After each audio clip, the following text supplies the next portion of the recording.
Perek, Shmuel Aleph Perek, Yud Aleph.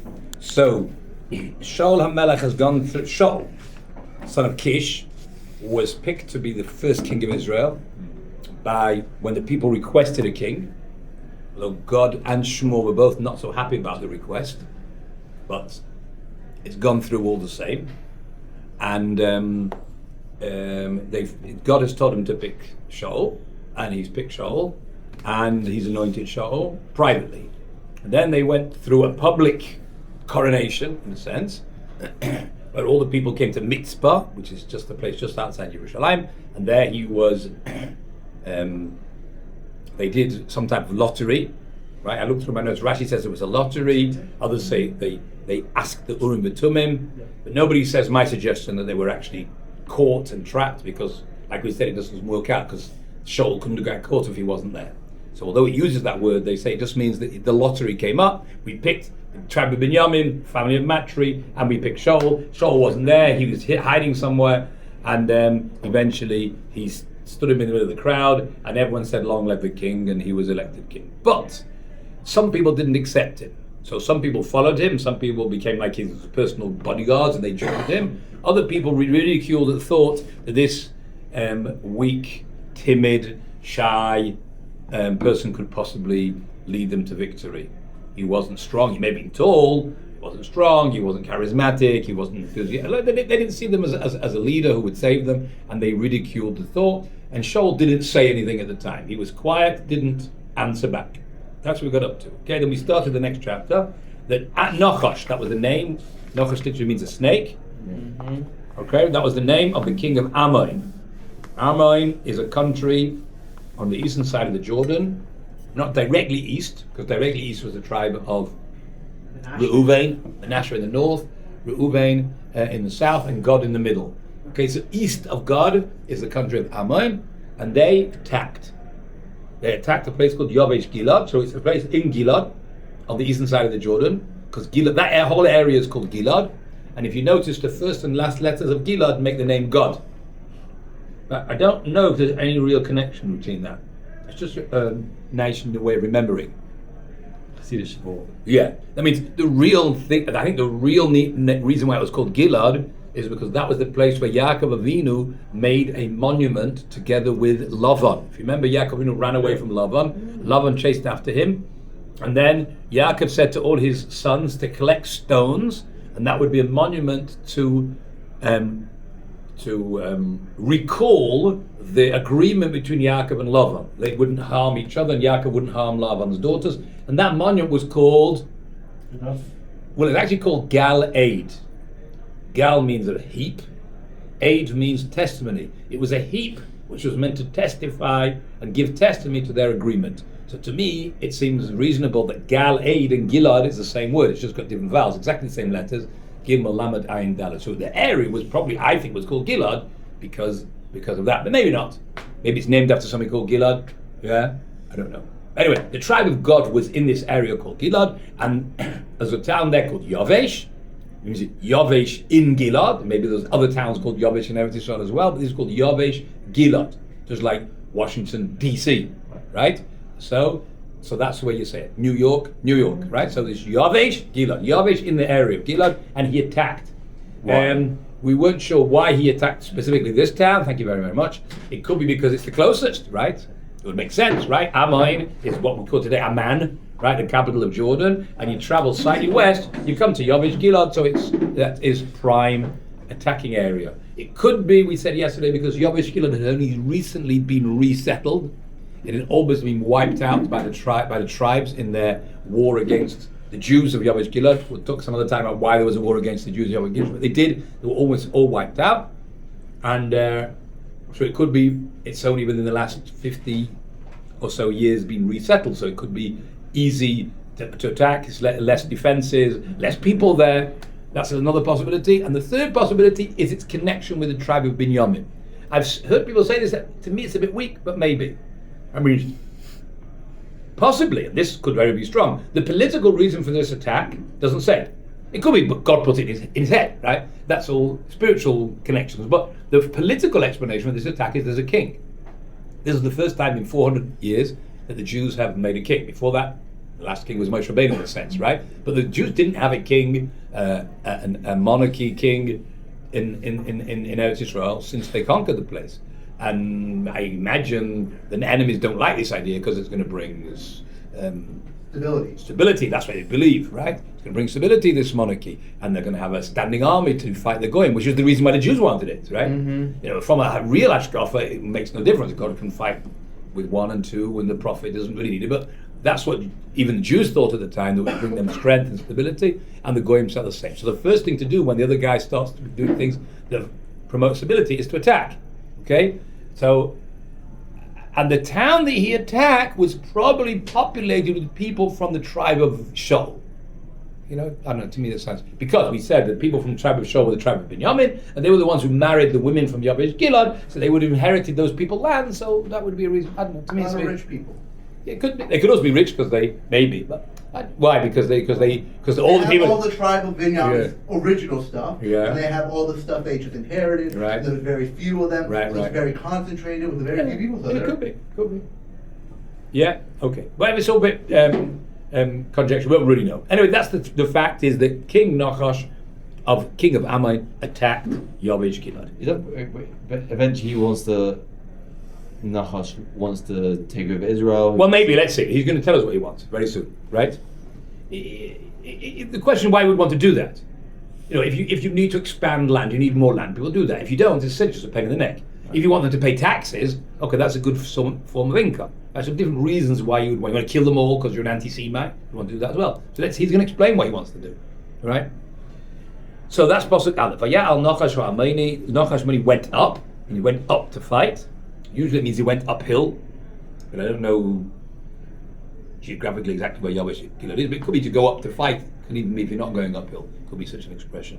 Yichan, and he camped Al Yabesh Gilad, surrounding Yabesh Gilad. Al means against. Vayoimru, Kol Anshe Yabesh, and all the men of Yabesh said, you see, the town's real name is Yabesh. We just call it Yabesh Gilad to distinguish it from some Yabesh somewhere else. That's what it seems.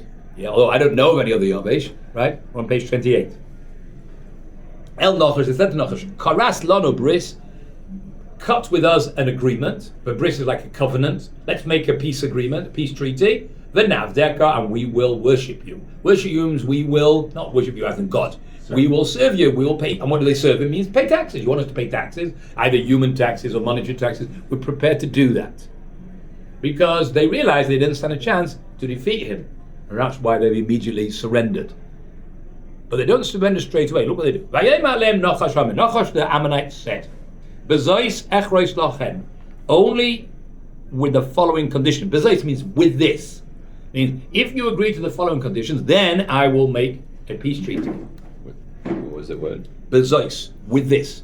Echrois, I will cut. Means to cut the deal. I will cut the deal. You say in English as well, to cut the deal. What is his demand? Very strange, well, it's a very cruel demand. Bin kar lachem kal ein yamin. So which words do we know there? Yamin is? No. Yamin means? Yes, what does yamin mean? Mayim is water? Yamin, no, it's mayim. Yamin. Yamin small. Oh, right. Right, good. Right, left. Yamin is the right. Ein, with an ayin means? Eyes. Right, so Ein means eye, in the singular. Yes. Ein Yamin means the right eye. Ayin would be an eye. Ein Yamin is in the possessive, the right eye. Nakar. Nakar means to gouge out. A fun word. Right. We find it in the Chumash, we find it in Dosan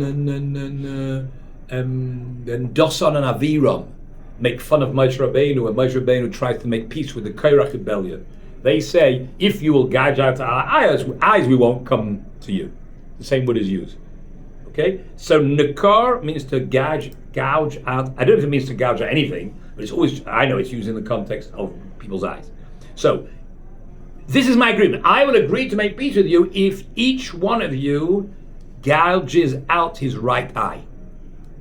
Normal. Lachem is to them. Lachem, to you. Oh. In call lachem. Lachem is to them. Lachem is to you. So if to you bin lochem with gouging out for yourself, what do you have to gouge out? Kol ein yamin, every right eye.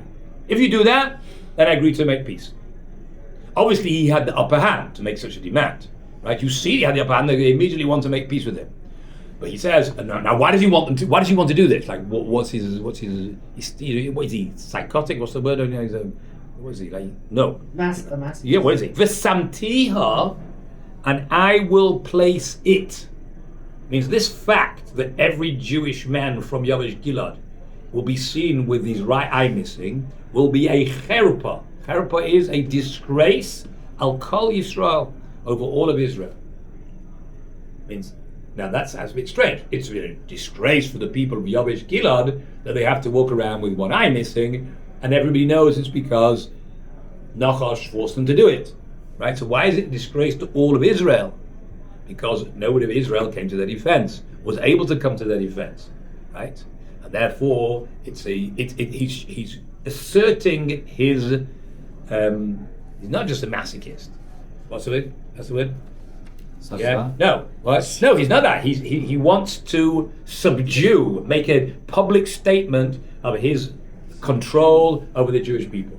That when they were attacked, no one came to their defense because no one was able to come to their defense, even though they had to do this horrific mutilation to get peace.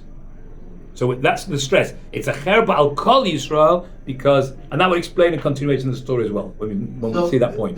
The mutilation does happen. Happened. We didn't go to the end of the story. This is what it will be. This is his plan. And he says this to them. He doesn't hide his ideas. He says, I agree if you'll do this because I'm telling you what I want to do is I want to embarrass every Jew that should know who didn't come to your defense. That's the point. That's what I want. So when you will be the living shame to the Jewish people. So the elders of Yavesh said back to him, Heref lonu shivas yomim. Heref means to. It really means in the context, it means leave us alone for a week. Heref means to be weakened. If you remember, we had Refidim, which is where the Jews fought against Amalek. And Rashi says that because they weren't studying Torah properly. It means to be weak when you're not doing. Heref lonu means be weak to us. Weak in the sense not being holding your tight. Means give us a week of a break, and then we'll give you an answer. What we're going to do during that week, v'nishtachah malachim, we will send messengers. Malachim are sometimes angels, but here it just means messengers. B'chal gevul Yisrael, in all of the borders of Israel. V'n'ein Moshiach osanu, if no one is going to save us, v'yatzanu elecha will come out to you. So they're not hiding their plans. Usually you don't do that. Usually, right? You don't tell the guy, your enemy, what you're planning to do during the week. And why should he give you a week? So okay, you always have to take in, there's 2 points. A, he didn't want to fight. If he could avoid fighting, he's avoiding casualties on his own side. Okay? But I heard the Malbim says there's another point. If you really want to embarrass all of Israel by claiming that we didn't come to help, that's why you have to give them a chance. Otherwise, it's not going to work, your plan. Obviously, they're hoping that during the week they'll get reinforcements. And Nachash knows that's a possibility. But since he presumes no one's going to come and help them in any case, so he's prepared to take that risk because that serves his agenda to shame all of Israel. So that's a great deal. Why does he think that they're not going to come? Well, because they're ragtag. They don't have an army, right? They're not united. They just appointed a king who even himself doesn't have everyone to support him. And he did, right? When the king, right? Some people support the king, some people don't support the king. When the king was appointed, people openly mocked him, and the king didn't do it. That's exactly right. Where was right. King of Judah in this situation? No, it's a long time before that.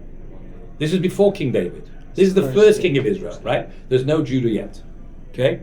So he's the king of all the tribes officially, but like you say, he's been mocked, he didn't do anything about it, so he's really going to do anything. And then you'll see, I made fun of your king, I made fun of your kingdom, and that's going to be eternal shame to the Jews.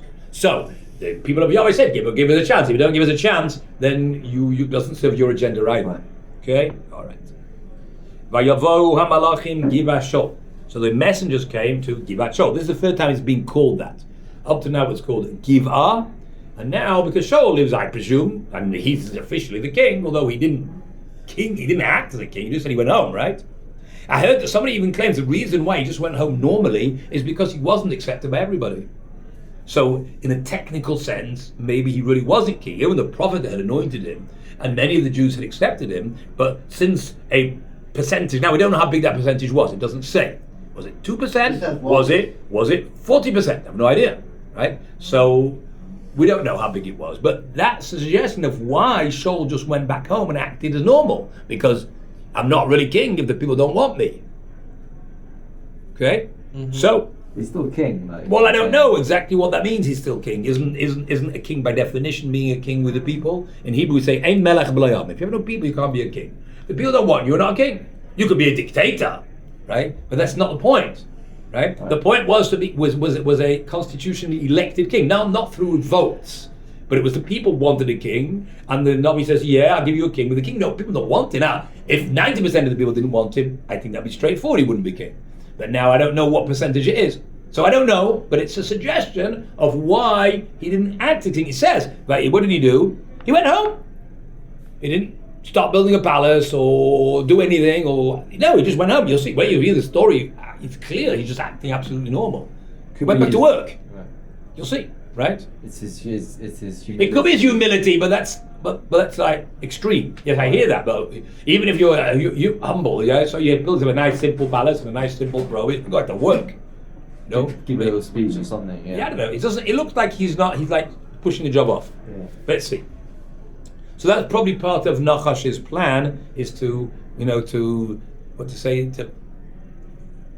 it in the bud before he has a chance to get everyone together and build an army. He wants to show his supremacy by getting this shameful act. So what happened? So the angels, the messengers went to give at Shaul, Vayidabru hadevarim ba'ozneham, and they spoke the things or the matter in the ears of the people. Shaul wasn't there, as you'll see in a minute. Vayisu chol ha'am es kolam vayivku, and all the what? You'll see. Vayisu chol ha'am, and all the people raised their voices, vayivku, and they cried. But they didn't really know how to react. Noch was right. They didn't have an army. There's no way they could get together in time. They weren't unified. There was a split even in their attitude towards Shaul, and they really felt the situation was hopeless, and all they could do was cry. Who, the people in Gilad or the rest people of the in Givat Shaul, the people who heard these messengers came and arrived in Givat Shaul, which is where Shaul lived. Oh. It could be they arrived in other places as well. It could be the same reaction happened in other places, but we're not actually interested in what happened everywhere else. Oh. We're interested in the reaction in the place where Shaul lived. The Hine, all of a sudden, Shaul comes. Where's he coming from? Acharei habakar, behind the cattle.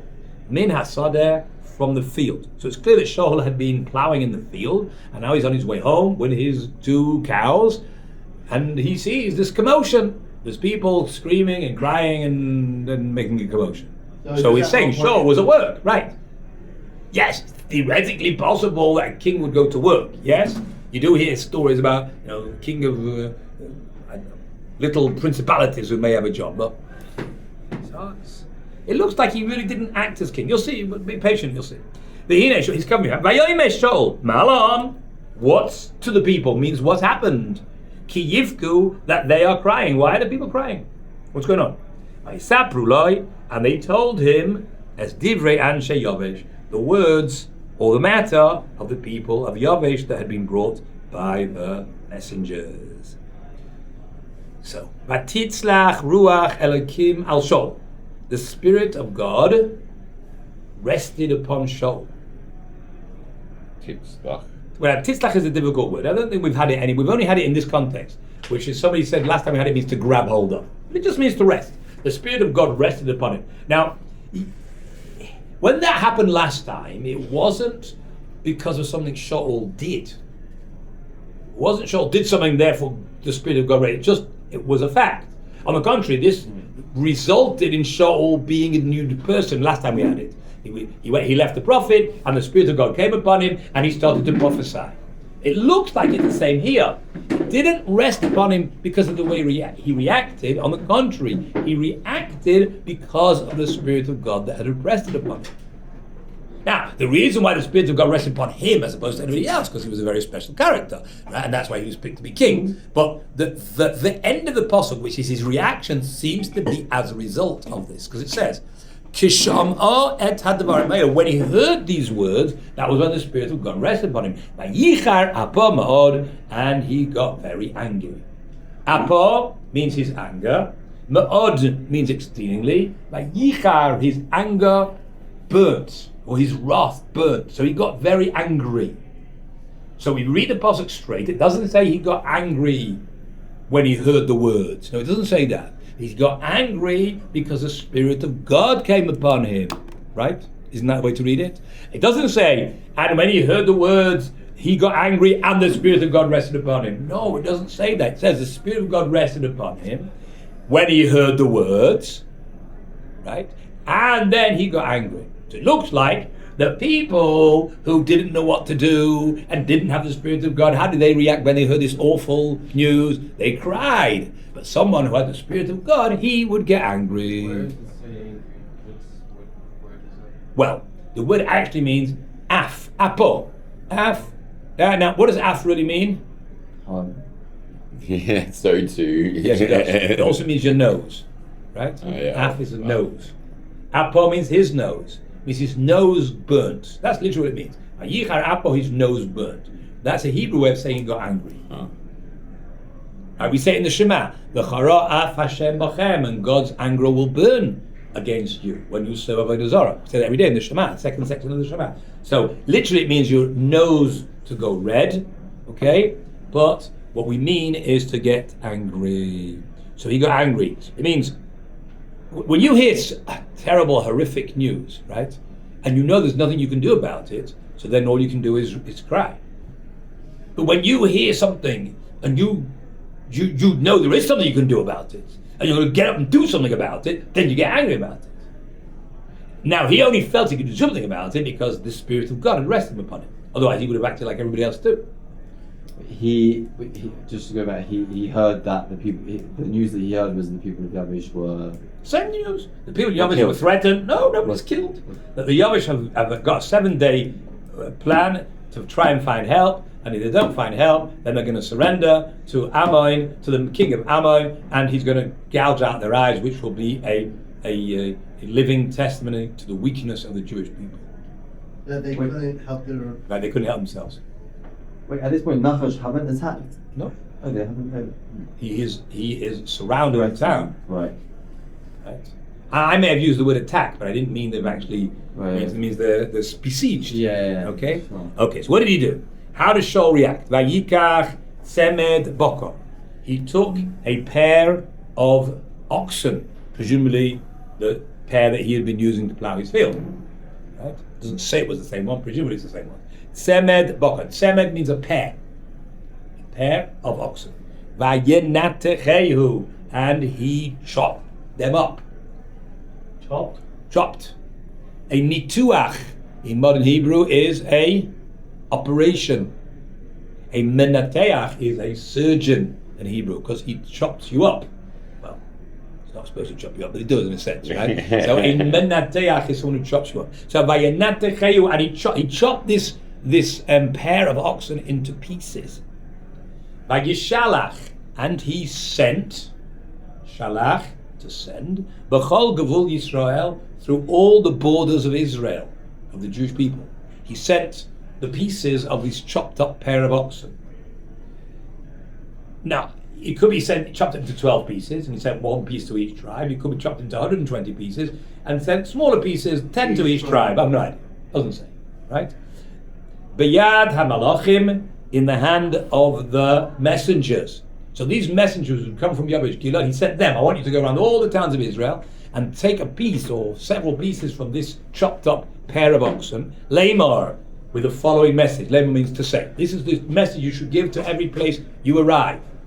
And you should say as follows: Asher einenu yotzei acharei Shaul.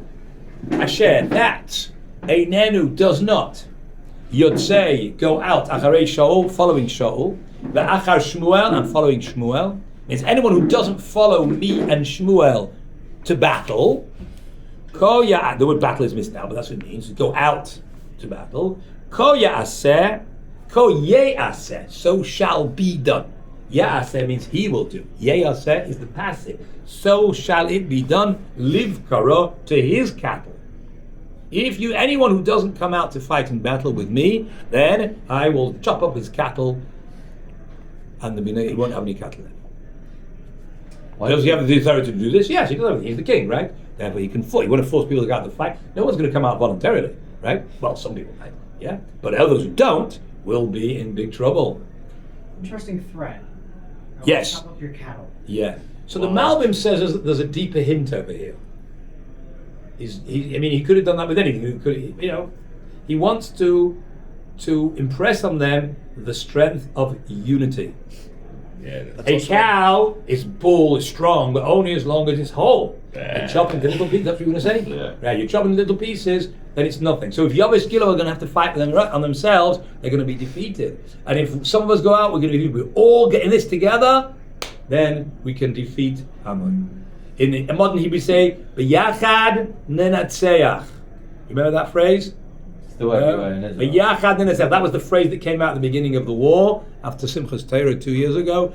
Unity. Together, we will win. But it's still posted. Yeah, they've not been pulled down yet, that's all.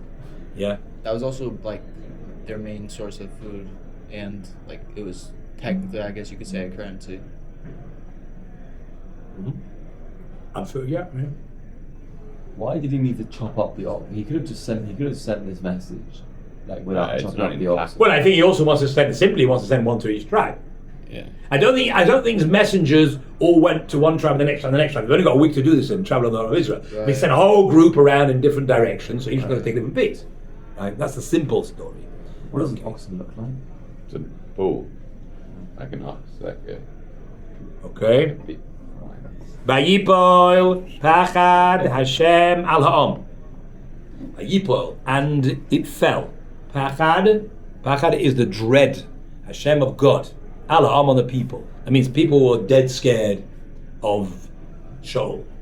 When it says the dread of God, that could mean the fear of Shaul's allegiance to God, or it could just mean an expression of something very, very godly. Just means very, very strong. They went out like one man.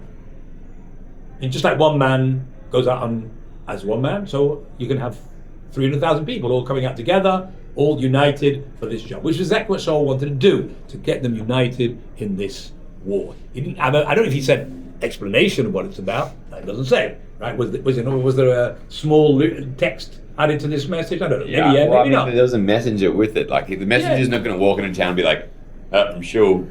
And then Yeah, it walk could. out. Yeah, it could be. It's It kinda could be. By order of the king. Whatever, you can Here's use some chopped up. You can use imagination to if there was need for it. If you think there was a need for more, there was more. If there wasn't need for more, not more. Anyway, they all turned up. Okay? By Yifkedaim, and he counted them. He wanted to know how many soldiers he had. I'm not sure why. Bezek. That sounds like the name of a place. Yes, I know it's the telephone company, right? Called Bezek, but that's not what it means over here. It might be a name of a place.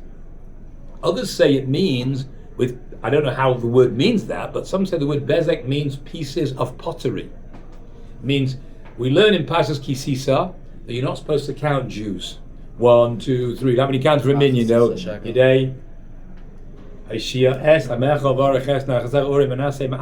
You know that? So, That's got 10 words in the pasuk. If you want to know there's a minyan, so instead of counting 1, 2, 3, you just give each one a word from the pasuk, and Or that way people you were get like, consent. not one, not two, not Yeah, I don't know about that. I don't know if that really helps. But or, Yeah, I know. or counting the kippers. Counting Another the one I kippers, heard. another one. So here, apparently, they counted. One version is they counted pieces of broken pottery, and that's the way to do it. But it's simply just the name of a place. But I don't know why the place is important. Vayifkedem bebezek, vayiyu b'nei Yisrael. The children of Israel were. How many were there in Shaul's army? Shloish meyos elef, 300,000. Oh, whoa. That's the size of an army. 300,000. Imagine 300,000. Let's see how many people live in the country. There's 300,000 people in the army between the ages of 20 and 60. Let's say that's the standard age in a Jewish army, between 20 and 60. And then you've got The woman. at least the same number who were not in the army, who were younger and older. And then you've got The woman. women. So you've got, like, Mill. Something like that. Yeah. Okay. Sheish Moed said, Aish Yehuda, and the men of Yehuda. Now this is very fascinating. The men of the tribe of Yehuda are counted separately. Shloshim Elef 30,000. Why I think this is fascinating is because after King David is the king, so then I understand that his tribal army has a special job. They're the paratroopers, right? And a special job.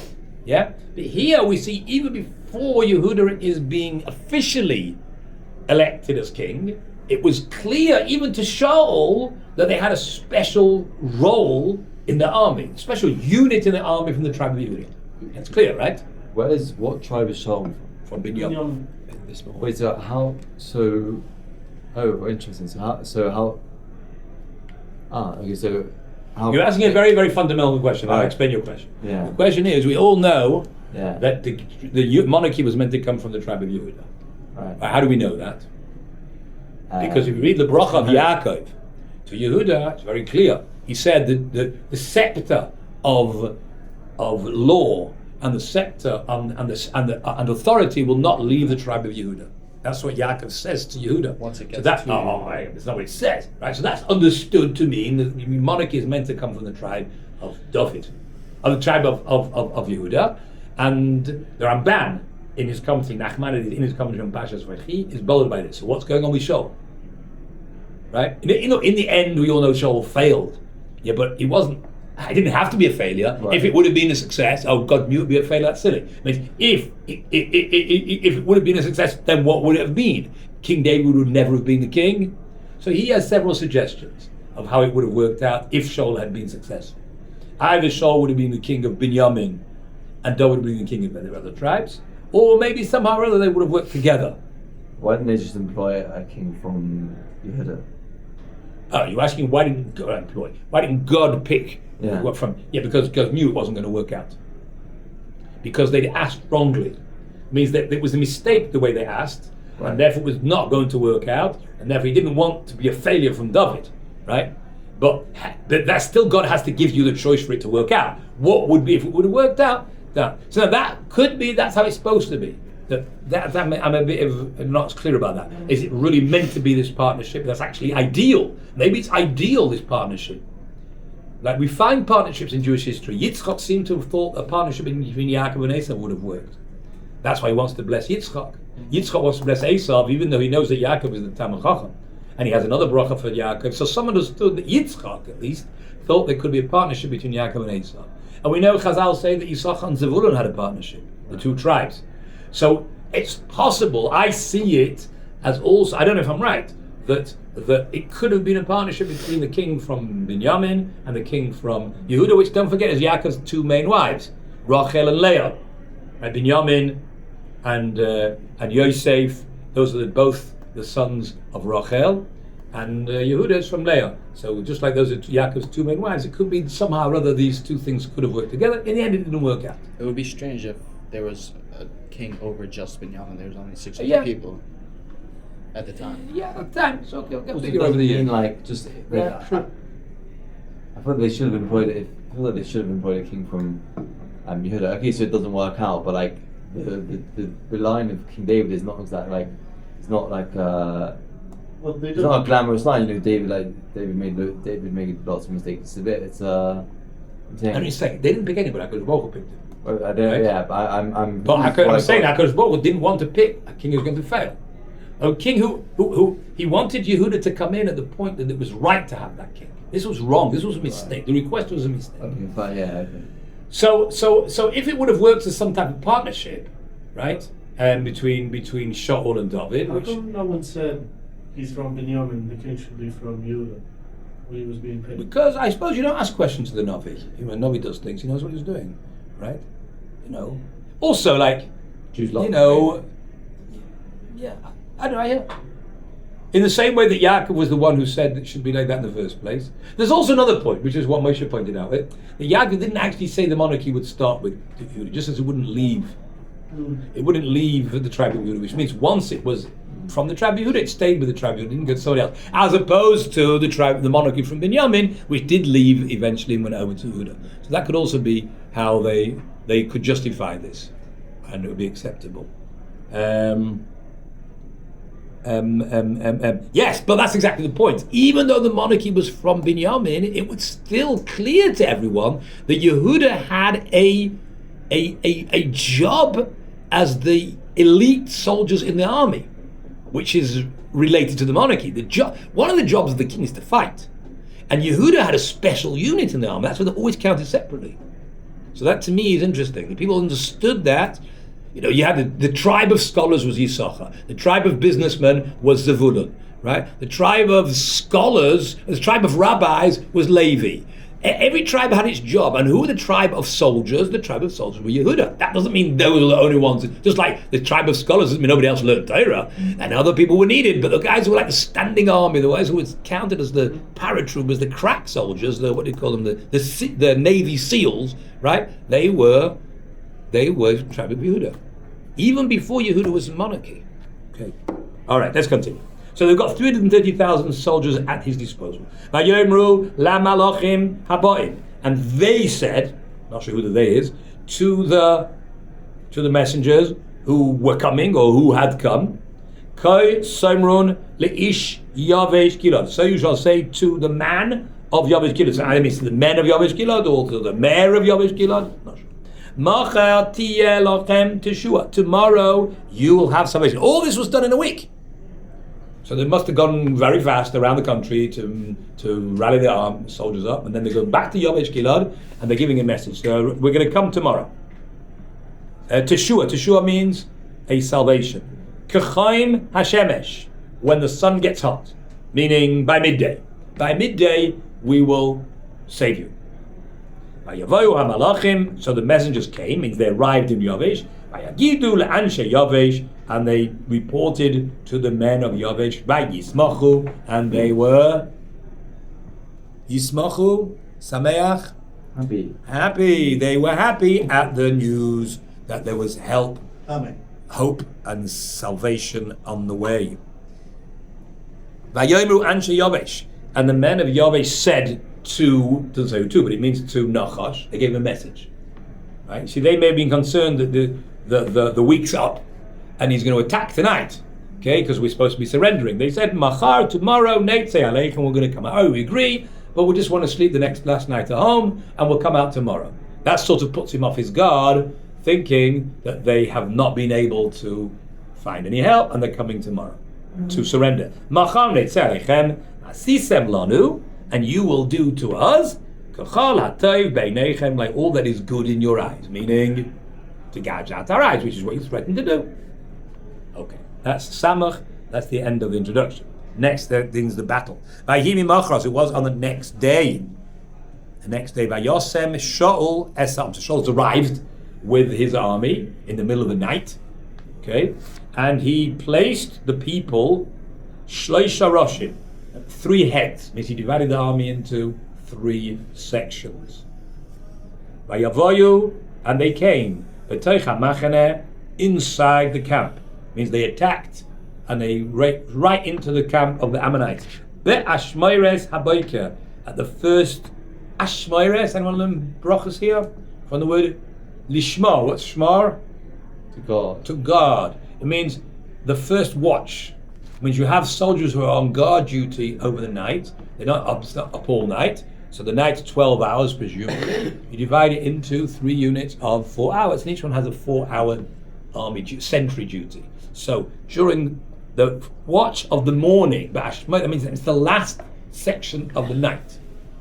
Okay, that's called Bashmoires Haboike, the watch of the morning. Right, and the soldiers, usually that's the time to attack, when the soldiers who've been on duty for 4 hours are half asleep, and the other ones have just woken up and they're stretching in their new position, and that's the time to attack. So that's what they did. But Yaku, and they struck, to strike like Makot, Es Amoin, and they fought them ad Chom Hayom, until the day gets hot. So the battle took place between 6 in the morning, or there, maybe at 2 in the morning, between 2 and 4, all the way till midday, and they rooted, is that the word? The enemy. Vayehi hanisharim, and those who were left, nishar is left, means all the Ammonites who were left, what happened to them? Vayafutsu, and they scattered.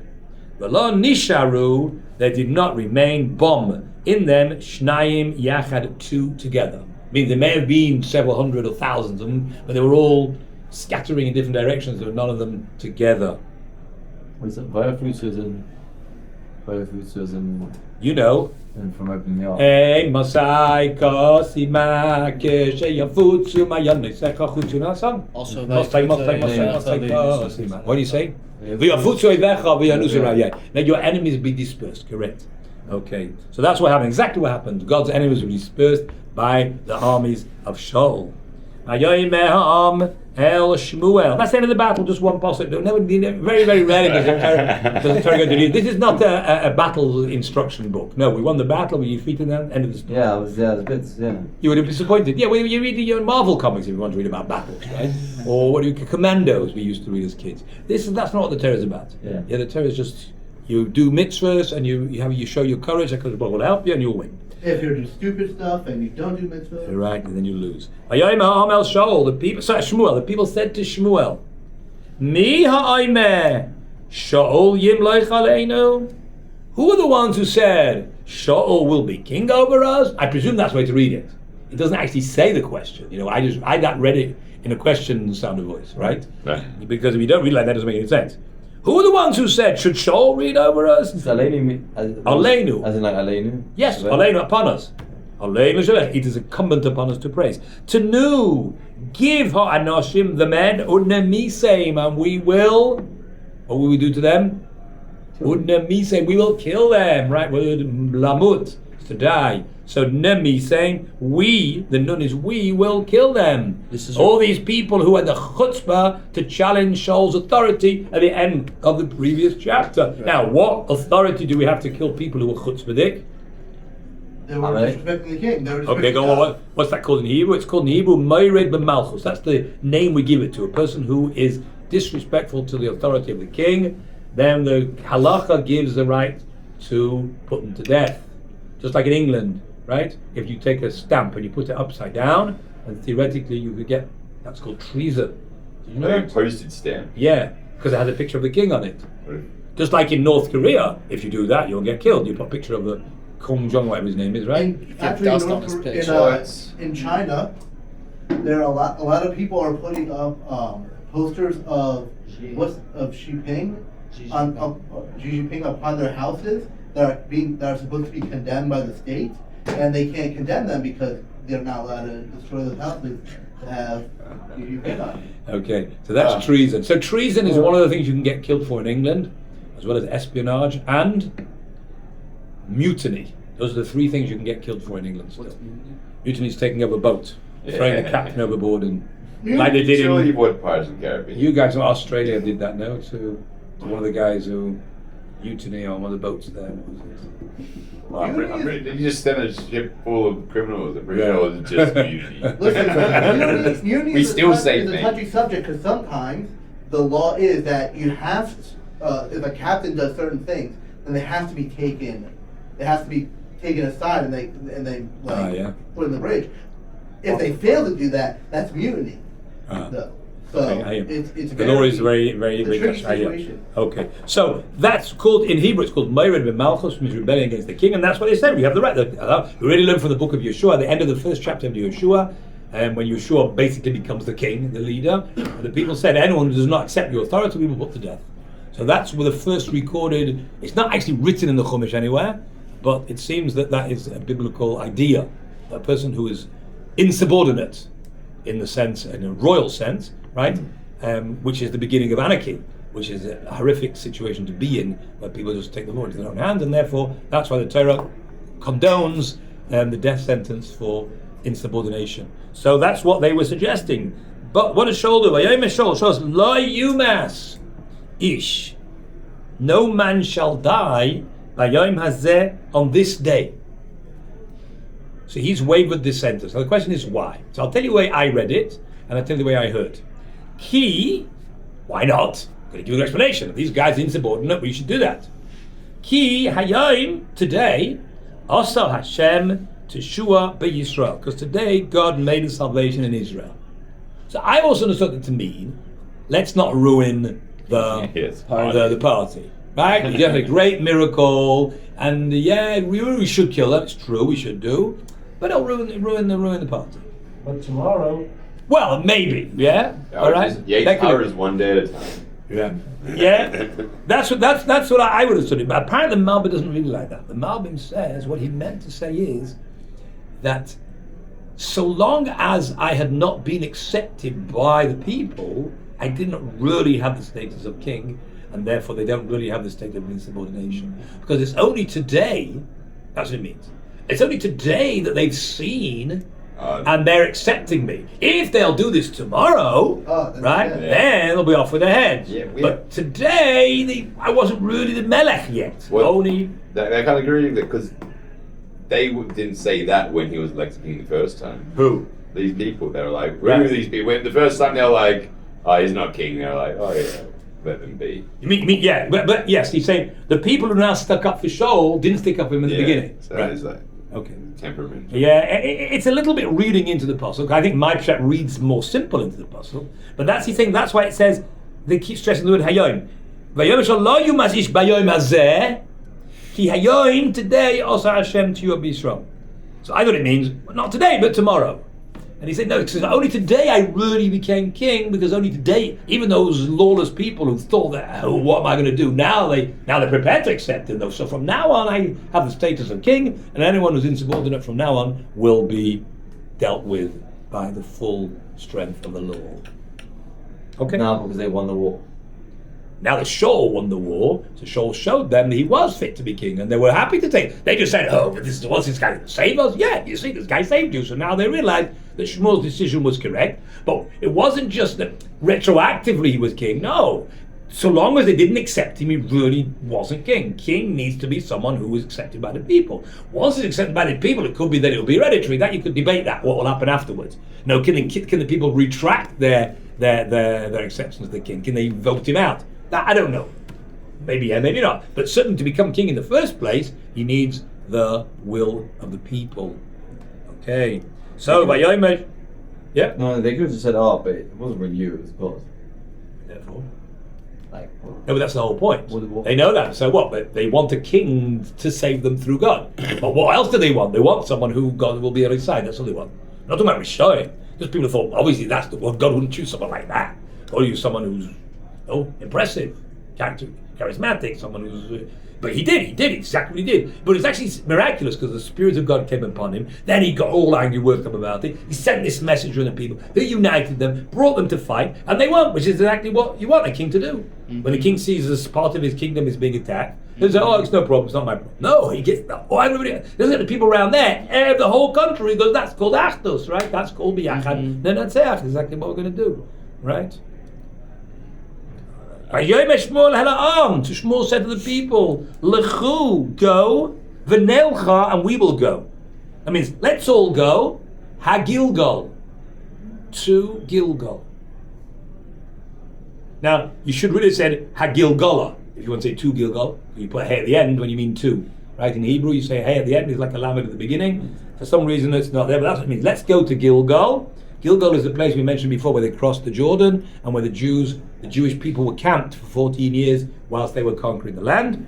And let us re-establish the monarchy.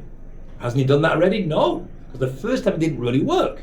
The first time, a lot of people, I don't know what percentage, as we said before, a lot of people didn't accept him. But now that the people are accepting him, so we have to really do a second coronation. Okay, and that's what we're going to do. We're going to go to Gilgal and we're going to crown the king properly. So all the people went, and we had all, I suppose all the people means all the people who won the war, right? At Gilgal, they went to Gilgal, and they coronated Shaul lifnei Hashem, in front of Hashem. Okay, what does it mean in front of Hashem? Either means that they brought the ark there, or they did in front of the Kohen and Betumim, or it just means that they brought sacrifices, as it says, by Gilgal in Gilgal. Vayizbechu sham, and they sacrificed there zevachim, sacrifices, shlamim, peace offerings.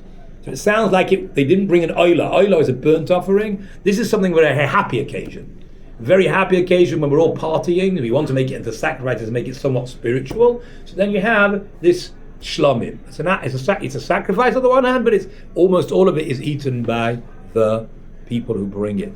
Ifnei Hashem, in front of God, means they had an altar and they brought these sacrifices. Yismach Sham Shaul, and Shaul was happy there, he rejoiced. V'chal Anshe Yisrael, and also all the people of Israel, Ad Ma'od, exceedingly, they were really happy. So it was a great atmosphere. They danced and there was music and they got drunk. I know they really partied there. That now had a monarchy, and it was not just that, but they were all united in it, and they were really happy with their king because he'd already showed his amazing siyata d'shmaya. Which words say that they anointed him again, or like? Vayamlichu, from the word melech, the first word. Okay. They coronated him. So Shaul really had 3 coronations. One was in private with the Navi, then in front of the people, but it wasn't accepted by everybody. And after his first battle, which he won miraculously, wasn't just miraculously, he showed his charismatic, great leadership ability, even though he was naturally shy and humble, but that didn't stop him doing what had to be done. And that was, in a way, was a great thing, because on the one hand he was a humble leader, on the other hand, but he did what had to be done. And so he had the advantage of both advantages, and the people were really, really happy by their amazing super king that was now going to lead them to victory. End of chapter 11. Thank you, my